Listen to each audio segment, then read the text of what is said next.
Okay, are you ready? This month is big, big, big, big astrological stuff. And this week on Wednesday, we have a super full moon eclipse in Pisces. So we're going to find out what that means for us. We'll start with Yasmin. Keywords: a rock, a soft place, stuck in the middle.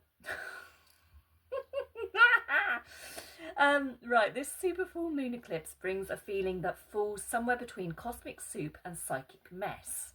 It's a hard one to fathom. The moon is sandwiched between rock-hard Saturn and misty Neptune. So lots of astrological stuff going on, fine. The best way to deal with the energies this month are to meditate, meditate, meditate. So this is going to be one of those moons, I think, where you've got to ride it out a little bit and you've got to look after yourself and go inward. Not sort of act out, I was going to say, but you know what I mean, not do too much, just come back to you.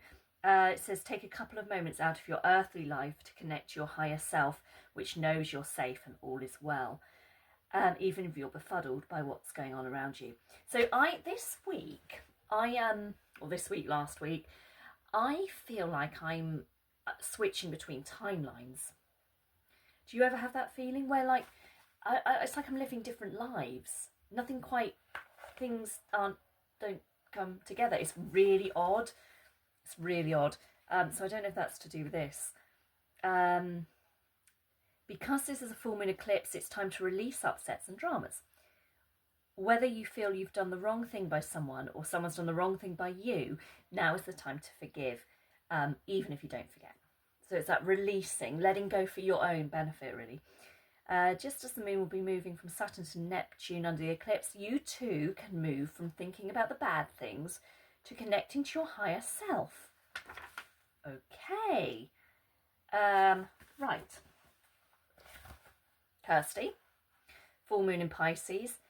This moon and the questions it brings could have stirred up some deep emotion and a need to hide away or make dramatic change. Yeah, this feels really muddled, this one. Feels like it's going to bring up all this stuff from the past and all this, that you, do you need to deal with it? Have you dealt with it? Says that in itself is a blessing. You can't get to your future while your past is still present. So very much, what do we need to release? What is holding us back? Don't suppress, Kirsty says. This is a moon under which to acknowledge resentments or hurts and find peace with the past. Let go. So just like Yasmin was saying, about this kind of forgiving, whether you've done something wrong and you need to forgive yourself or someone else has wronged you and you need to forgive them. It's releasing, forgiving for your own sanity, basically. Find acceptance and forgiveness in the present moment. This is the last full moon before the season turns and we move into autumn.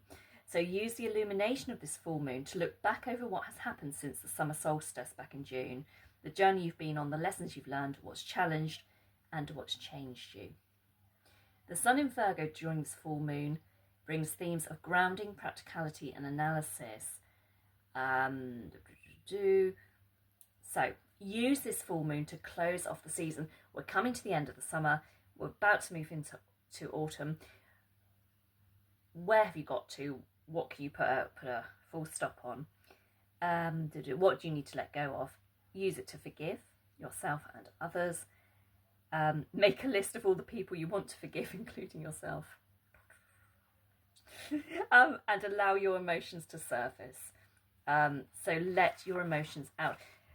This is a moon. Pisces is a watery, emotional moon anyway. It's going to bring up emotions for us, and really the guidance seems to be to acknowledge them, don't suppress, acknowledge them, feel them, release them. Good luck.